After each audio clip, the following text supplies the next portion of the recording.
Hello दोस्तों, iota learning classes में आप लोग का स्वागत है। आज हम लेके आए हैं पी ब्लॉक का लेक्चर नंबर सेकंड। और आई होप आप लोगों ने लेक्चर नंबर फर्स्ट देख लिया होगा और उसके नोट्स बना लिए होंगे। ठीक है, चलिए कंटिन्यू करते हैं। 13 ग्रुप। आज हम पूरे डिटेल स्टडी करेंगे किस पे। जो आपको पढ़ना है 11th में वो 13 ग्रुप और 14 ग्रुप है। हम पहले स्टार्ट कर रहे हैं 13 ग्रुप। 13 ग्रुप आपको पता है 13 ग्रुप को क्या बोलते हैं? बोरोन फैमिली, बैगन आलू गोभी इन थैला, second period, third period, fourth period, fifth period और सिक्स पीरियड। ये पिछली सॉरी, तो तबीयत खराब है, कोई बात नहीं, मैनेज करना। ठीक है, तो ये सारी चीज़ें बता चुका हूँ। ठीक है, चलिए अब थोड़ा बात करते हैं थोड़ा बोरोन के बारे में। बोरोन बोरोन कैसा होता है? Small in size, small size, small size. और इसकी अगर साइज छोटी है तो हाई क्या होगा इसकी? Ionisation energy. साइज छोटी तो आयोनाइजेशन एनर्जी कैसे होगी? हाई। ठीक है, चलिए मैं आगे बढ़ूँ उससे पहले मैं एक छोटा सा क्वेश्चन लेना चाहता हूँ। छोटा सा क्वेश्चन ये है जो इम्पोर्टेंट है। विच of the following which of the following elements has maximum boiling point, maximum boiling point. मान लीजिए ए ऑप्शन दे दिया आपको आलू, बी ऑप्शन दे दिया सी ऑप्शन दे दिया आपको बोरॉन और डी ऑप्शन दे दिया आपको गैलियम। ठीक है, बताइए, लगाइए दिमाग। विच of the following element has a maximum boiling point? इसका आंसर जो सही आंसर होगा ऑप्शन सी। क्यों सर, क्यों? क्यों? क्योंकि जो बोरोन होता है ना वो जेंट कोवलेंट पॉलीमर बनाता है। क्या बनाता है? Boron exist, boron exist as a giant covalent polymer. ये आपको आगे आने लेक्चर में समझ में आएगा। ठीक है, बोरॉन जो एग्जिस्ट करता है किसकी तरह? जेंट कोवलेंट पॉलीमर की तरह, दोनों में, इन बोथ, सॉलिड स्टेट में भी और लिक्विड स्टेट में भी, इन both solid and liquid state. ठीक है, लिक्विड स्टेट। ठीक है, जेंट कोवलेंट का मतलब क्या है? एक के बाद एक बोरॉन। क्या है इसका मतलब? एक के बाद एक। लास्ट तक बना रहिए, आपको ये सब चीज़ें समझ में आएंगी क्योंकि सारी चीज़ें बहुत बार उठेंगी। ठीक है, अब होता क्या है कि boron exist as a giant covalent polymer in both solid and liquid state. अगर इनके पॉलीमर्स बनाते हैं एक के बाद आता है तो सरफेस एरिया क्या होता है? बढ़ जाता है। क्या होता है इससे होने का कारण? क्या होता है? Surface area, surface area increases. Surface area बढ़ जाता है तो इसलिए इसकी बॉइलिंग पॉइंट क्या जाती है? मैक्सिमम हो जाती है। ठीक है, चलिए आई होप आपको समझ में आया। ठीक है, चलिए नेक्स्ट बात करते हैं हम फिजिकल प्रॉपर्टी के बारे में। इसके बारे में फिजिकल प्रॉपर्टी। फिजिकल प्रॉपर्टी में हम सीखेंगे, फिजिकल प्रॉपर्टी में हम लोग सीखेंगे पहला एटॉमिक रेडियाई। क्या सीखेंगे? Atomic radii. क्या सीखेंगे? Atomic radii. ये हमने डिस्कस कर लिया था पीरियोडिक टेबल में भी, एक बार फिर से डिस्कस कर लेते हैं कि एटॉमिक रेडियाई क्या होगा।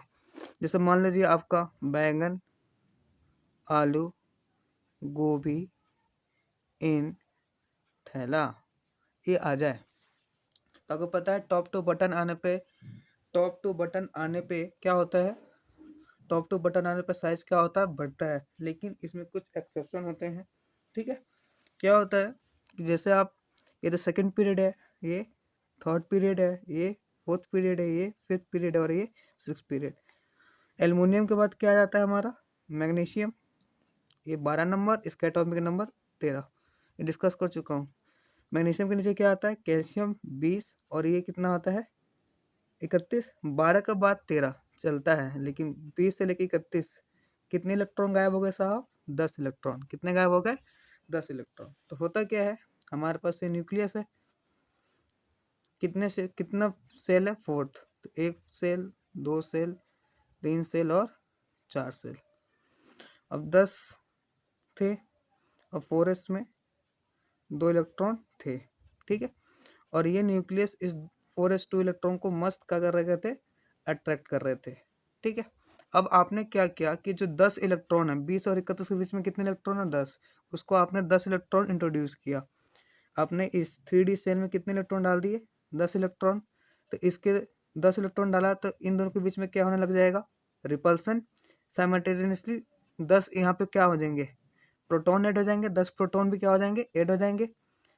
तो फोर्स ऑफ रिपल्सन भी बढ़ा, और जैसे आपने इलेक्ट्रॉन ऐड किया तो ये इलेक्ट्रॉन और ये इलेक्ट्रॉन के बीच में क्या होने लग जाएंगे, रिपल्सिव। उसी तरह जितने 10 यहाँ पे न्यूक्लियस में क्या ऐड होंगे, प्रोटॉन। तो आपने टर्म पढ़ाया था मैंने, जेड इफेक्टिव। जेड इफेक्टिव क्या होता है, जेड माइनस सिग्मा। ये फोर्स ऑफ अट्रैक्शन को दिखाता है, और ये फोर्स ऑफ रिपल्सन, और ये फोर्स ऑफ अट्रैक्शन। यही था ना। चलिए, तो होता क्या है कि जो 3D होता है, 3D क्या, 3D 3D की होती है पुअर शील्डिंग। क्या होती है, पुअर शील्डिंग, पुअर शील्डिंग। अब पुअर शील्डिंग होने की वजह से क्या होता है, क्यों पुअर शील्डिंग होता है, क्योंकि न्यूक्लियस से क्या होता है, दूर होता है। क्या होता है, दूर, क्योंकि फार अवे न्यूक्लियस, न्यूक्लियस से क्या होता है, दूर होता है। अब न्यूक्लियस से दूर होने की वजह से इसकी पुअर शील्डिंग होती है। आपको पता है पुअर शील्डिंग होती है, इसका मतलब फोर्स ऑफ अट्रैक्शन क्या होता है, बढ़ता है। क्या होता है, बढ़ता है। तो पुअर शील्डिंग हुई 3D की, तो फोर्स ऑफ अट्रैक्शन क्या हुआ, बढ़ गया। क्या बढ़ गया, फोर्स ऑफ अट्रैक्शन क्या हो गया, बढ़ गया। मतलब जेड इफेक्टिव भी क्या हो गया, बढ़ गया। अब फोर्स ऑफ अट्रैक्शन बढ़ा मतलब जेड इफेक्टिव बढ़ा, मतलब साइज क्या हो जाएगा, छोटा। इसीलिए बैगन के बाद क्या आ जाता है आपका, बैगन के बाद आना चाहिए आलू, पर आता है क्या है, गोभी, उसके बाद आलू, उसके बाद इंडियम, और उसके बाद टेलुरियम। और इन दोनों की साइज अप्रोक्सीमेटली क्या होती है, इक्वल होती है। क्या होती है, इक्वल होती है। क्यों, क्योंकि यहाँ पे हमारे क्या लगने लग जाते हैं, लेंथोनॉइड कॉन्ट्रैक्शन। क्या लग जाता है, लेंथोनॉइड कॉन्ट्रैक्शन। इसको याद करने का तरीका आपको बता रखा था, क्या, बैंगन, बेटा, गोभी, आलू,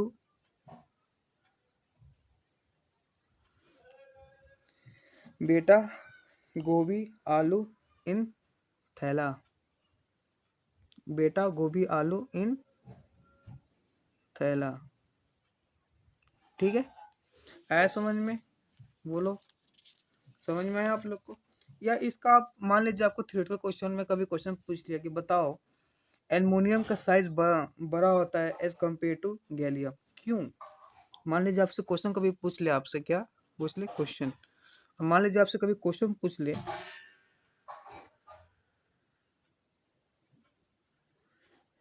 आपसे क्वेश्चन क्या पूछ ले, gallium is smaller than what, aluminium, why. तो इसका आंसर क्या हो सकता है, due to d d transition, due to d d transition. क्यों, क्योंकि आपको पता है थर्ड पीरियड के बाद क्या होता है सॉरी, डी ब्लॉक इंट्रोड्यूस हो जाता है। तो डी डी ट्रांजिशन को आपका इसका आंसर दूसरा, एक तो मैंने आपको समझाने का तरीका ये था।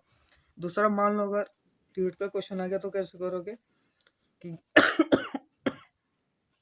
Due to d d transition. ठीक है, चलिए अब मान लीजिए कभी आ गया क्या, indium is equal to approximate, ये दोनों क्या होते हैं लगभग, ये दोनों लगभग एक दूसरे के मतलब बराबर होते हैं, अप्रोक्सीमेटली इक्वल होते हैं। तो क्यों, indium is equal to tellurium, why. तो इसका आंसर क्या हो जाएगा, due to lanthanoid contraction, lanthanoid contraction. क्यों? क्योंकि जैसे 5th से 6th में आता तो हमारे ए ब्लॉक्स चालू हो जाता है, ठीक है। तो due to lanthanoid contraction. I hope आपको समझ में आया, ठीक है। चलिए हम नेक्स्ट प्रॉपर्टी के बारे में बात करते हैं। अगली प्रॉपर्टी है हमारी ionisation, ionisation energy, ionisation energy. Ionisation energy की याद करने का तरीका क्या है, बता रखा था आपको। बेटा थैले में बेटा आपको पता है टॉप टू बटन आने पर साइज क्या होती है, बढ़ती है। तो आयोनाइजेशन एनर्जी क्या होगी, घटेगी। तो इसके भी आयोनाइजेशन एनर्जी में डिफरेंस होता है। बेटा थैले में गोभी आलू इन है। कैसे याद रखोगे, बेटा थैले में गोभी आलू इन है। ये याद करने का तरीका किसका, आयोनाइजेशन एनर्जी का। आई होप आपको समझ में आया, ठीक है। चलिए नेक्स्ट अगली प्रॉपर्टी लेते हैं हम लोग, ऑक्सीडेशन स्टेट। क्या लेते हैं, ऑक्सीडेशन स्टेट, ऑक्सीडेशन स्टेट। तो क्या क्या था हमारा, बैगन आलू गोभी इन थैला। जनरल इलेक्ट्रॉनिक कॉन्फिगरेशन कितना होता है इसका, NH2 NP1। कोई दिक्कत, इसलिए सारी चीज़ मैंने आपको पहले लेक्चर में करा दी है, ठीक है। चलिए अगर एक इलेक्ट्रॉन निकालेगा तो इसका ऑक्सीडेशन स्टेट कितना आएगा, अगर एक इलेक्ट्रॉन गायब किया तो 1 बोरोन, इस पे +1, इस पे भी कितना आ जाएगा +1, गैलियम पे कितना आ जाएगा +1, इंडियम पे भी कितना आ जाएगा टेलीरियम पे भी क्या आ जाएगा +2 +1 सॉरी। वैसे अगर ये दोनों पी से भी गायब कर दे और एस से भी गायब कर दे तो उस टाइम ऑक्सीडेशन स्टेट कितना हो जाएगा, ब्रोम पे +3, एल्युमिनियम पे +3, गैलियम पे +3, इंडियम पे +3, टेलोरियम पे +3, ठीक है। चलिए अब मान लीजिए आपसे कभी पूछ ले क्वेश्चन में, इन दोनों में Tl+ और Tl3 में सबसे ज़्यादा स्टेबल ऑक्सीडेशन स्टेट कौन सा है, तो सबसे ज़्यादा स्टेट स्टेबल ये है। क्यों, क्यों इसका आंसर होता है due to inert pair effect. क्या, due to inert pair effect. Sir अभी due to inert pair effect. अभी इनर्ट पेयर इफेक्ट क्या होता है, चलिए इसके लिए मेरे को पेज पलटना पड़ेगा, ठीक है। पेज पलटते हैं, इनर्ट पेयर इफेक्ट क्या होता है वो जरा समझते हैं। आइए पहली बात, इनर्ट पेयर इफेक्ट कहाँ लगाना है। इनर्ट पेयर इफेक्ट सिर्फ 3 ही ग्रुप में लगता है, 13 ग्रुप, 14 ग्रुप और 15 ग्रुप, ठीक है। तो पहले बात करते हैं इनर्ट पेयर इफेक्ट। किस पे, inert pair effect, inert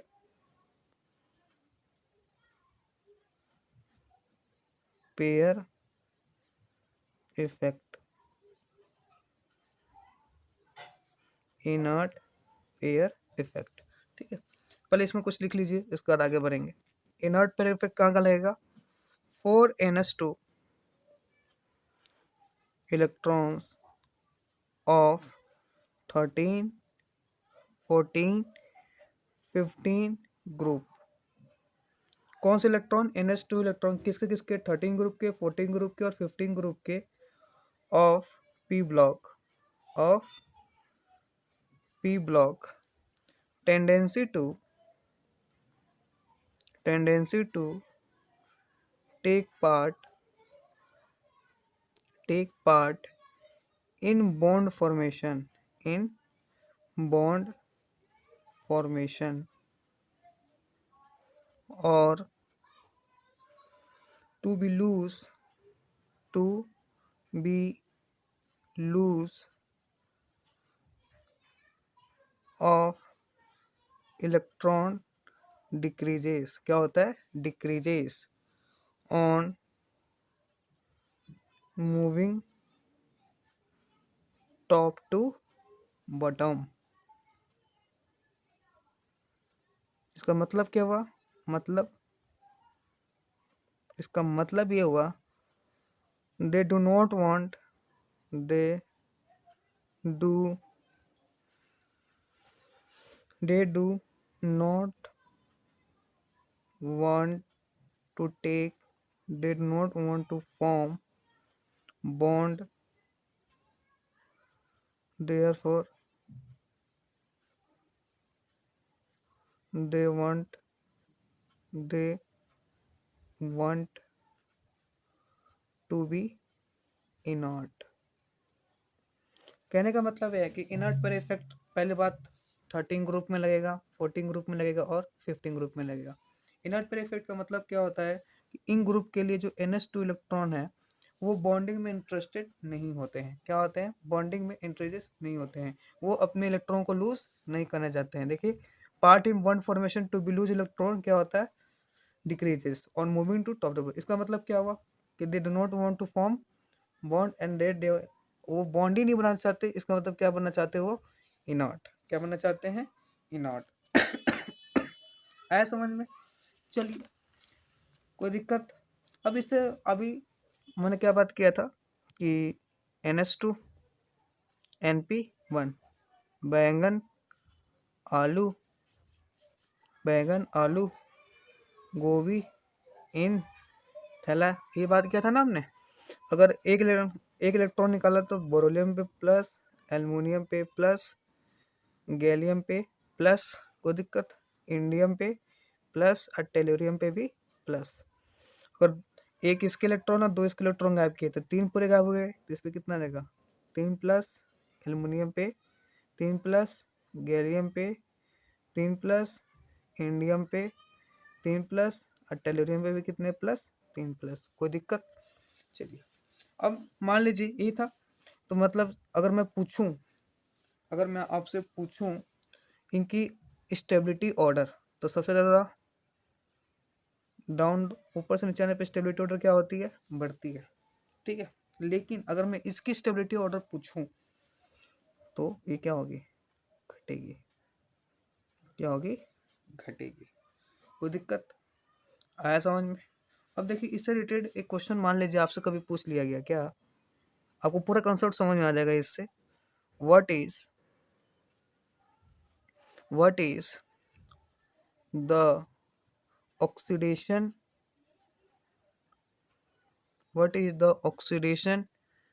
state of tellurium in TlI3। तो ऑक्सीडेशन स्टेट फाइंड करना पड़ता है, तो कितने टेलुरियम है? एक, क्या मान लूँ? x प्लस कितने आयोडीन है? 3, एक पे चार्ज -1, एक कोष्ट कितना आ गया? 0। कोई दिक्कत? x कितना आना चाहिए? Equal to 3। मतलब टेलुरियम का ऑक्सीडेशन स्टेट कितना आना चाहिए? 3। पर ये गलत है। क्या है? गलत है। क्यों? क्योंकि आपको पता है, अगर मैं इस दोनों को कंपेयर करूं तो दोनों में स्टेबल वाला कौन होता है? टेलुरियम +1। क्या होता है? टेलुरियम +1। देख सकते हैं नीचे आने पे स्टेबिलिटी क्या हो रही है? बढ़ रही है, जबकि इसकी क्या हो रही है? इसको कंपेयर करूं तो ये ज़्यादा है, पर ये क्या है? कम है। तो इन दोनों में सबसे ज़्यादा कौन होगा? Tl+1 ज़्यादा स्टेबल है किससे? Tl+3 से। तो इसका मतलब क्या होगा? तो सर कैसे होगा ये? तो कुछ नहीं, टेलुरियम I3 था ना अपने पास। अब यहाँ से जो आयोडीन है, मतलब 2I-, वो क्या करेगा? वो कन्वर्ट होगा अपने आप को I2 में, अब प्लस 2 इलेक्ट्रॉन दे देगा। अब ये 2 इलेक्ट्रॉन टेलुरियम एक्सेप्ट करता है, तो टेलुरियम जो +3 में था वो 2 इलेक्ट्रॉन लेगा, अब किस में पहुंच जाएगा? टेलुरियम प्लस में। देखिए, यहाँ पे हमारा ऑक्सीडेशन भी हुआ और रिडक्शन भी हुआ। ये रिएक्शन देखो, किसके रिएक्शन है? ये रेडॉक्स रिएक्शन हुआ। क्या हुआ? Redox reaction. ऑक्सीडेशन भी हो रहा है और क्या हो रहा है? रिडक्शन भी। कोई दिक्कत? चलिए, एक ही कोई दिक्कत? आया समझ में? चलिए, इससे रिलेटेड और जो क्वेश्चन पूछ लिए जा सकते हैं आपके, वो क्या है? वो देखिए, जैसे मान लीजिए कल को आपसे कोई पूछ ले क्या कि which is better oxidising agent, which is better oxidising agent, कौन PbCl4 और SnCl4। तो ऑक्सीडेशन स्टेट निकाल लो, तो ये +4, यहाँ पर भी +4। ठीक है। ऑक्सीडाइजिंग एजेंट क्या होते हैं? जो दूसरे को ऑक्सीडाइज करे खुद तो क्या करे, रिड्यूस। तो अगर ये जाना चाहेगा तो ये किसके एलिमेंट है? 14 ग्रुप के। 14 ग्रुप याद है आपको? 14 ग्रुप कौन कौन आता था? कहे सीता जी सुनो प्रभु, ये याद है ना? ये था ना, कहे सीता जी सुनो प्रभु। इसका इलेक्ट्रॉनिक कॉन्फ़िगरेशन NH2 NP2। तो अगर 2 इलेक्ट्रॉन निकालेगा तो क्या, +2 आएगा, +2 आएगा, +2 आएगा, +2 आएगा, +2 आएगा। अगर दोनों निकाले तो +4 +4 +4 +4 और +4। तो इसकी स्टेबिलिटी क्या होती है? बढ़ती है, जबकि इसकी स्टेबिलिटी क्या होती है? घटती है, जैसे इसमें समझाया आपको। ठीक है। और आपके आ जाए कि कौन सा बेटर ऑक्सीडाइजिंग एजेंट होगा, तो बताइए इसको देख के। Pb2, इन दोनों यही है ना दोनों, तो ज़्यादा बेटर ऑक्सीडाइजिंग एजेंट कौन सा होगा? ये वाला PbCl4 is better oxidising agent. Better oxidising agent क्यों? Due to inert pair effect. आया समझ में? पी ब्लॉक में आपको ऐसे ही थ्योरेटिकल क्वेश्चंस पूछे जा सकते हैं। क्यों? क्योंकि ऊपर से नीचे पे +2 की स्टेबिलिटी क्या हो रही है? बढ़ रही है, जबकि 4 की स्टेबिलिटी क्या हो रही है? घट रही है। तो Pb2 ज़्यादा स्टेबल है एज कम्पेयर टू Pb2 ज़्यादा स्टेबल है as compare to SN4।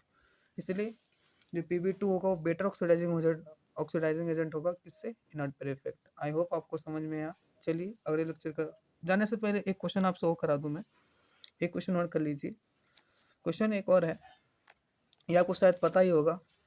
Question है, क्वेश्चन क्या है कि विच ऑफ द फॉलोइंग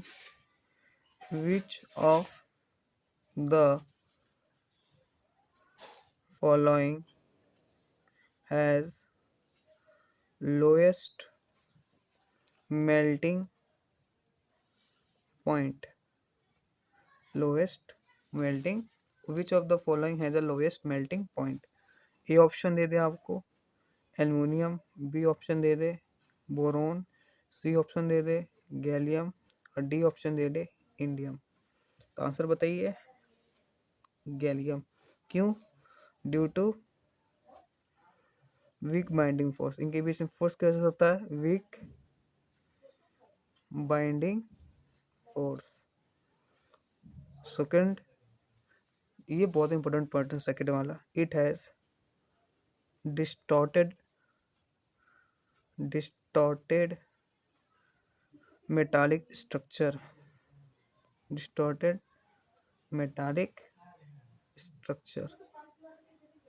आया समझ में? आई होप आप लोग को समझ में आया। चलिए अगले लेक्चर का इंतजार करिए। तब तक इस लेक्चर का फुल एक बार समझ में आया तो 2 बार देखिए, रिवाइज करिए, नोट्स बनाइए। तब तक मिलते हैं अगले लेक्चर में। ठीक है, थैंक यू। मिलते हैं अगले क्लास में। आपको वीडियो पसंद आए तो लाइक करें, शेयर करें और सब्सक्राइब कर देना।